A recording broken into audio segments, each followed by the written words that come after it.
कुरडईचं चीक हटता हटता माझाच हात नको हटून जायला म्हणजे झालं. एवढी मेहनत लागते बापरे. चीक हटवता हटवता आणि मी डोक्याला सुद्धा लागून घेतलं आणि केसांची बट काढल्याशिवाय कसं चीक चांगला होणार नाही हो. त्यामुळे कसं हेअरस्टाईल करून घेतली म्हणजे चीक चांगला हटवता येईल. आणि मी फर्स्ट टाइम ट्राय करतेय. एवढे हात दुखतात बापरे. मला खरंच माहिती नव्हतं की एवढी पण मेहनत असते. खायला किती मज्जा येते ना कुरडया, पण करणं एवढंच अवघड आहे मला फर्स्ट टाइम समजलंय. तरी सुद्धा मी खूप ट्राय केलं बरं का. आणि मला जमलं की नाही हे तुम्हीच आता कमेंट करून मला नक्की सांगा.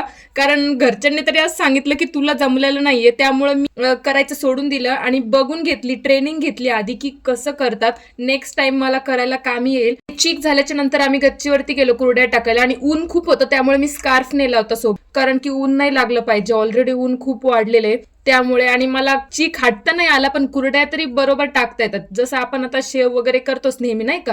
त्यामुळे मी मस्तपैकी कुरड्या टाकल्या आणि कुरड्या किती पांढऱ्या शुभ्र झालेत ना. मी उन्हाळ्याची कामे चालू केली की नाही कुरड्या पापडाची, आम्ही तर चालू केले बाबा. आता तुम्ही कधी करणार ना. कशाचा तरी आवाज आला म्हणून आकाशात पाहिलं तर विमान चाललं होतं. लहानपणी याच विमानाला बघून आम्ही बाय बाय करायचो.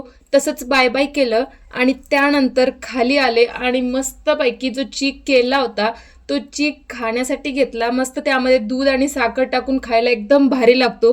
तुम्ही असा चीक खाता की नाही मला कमेंट करून नक्की सांगा.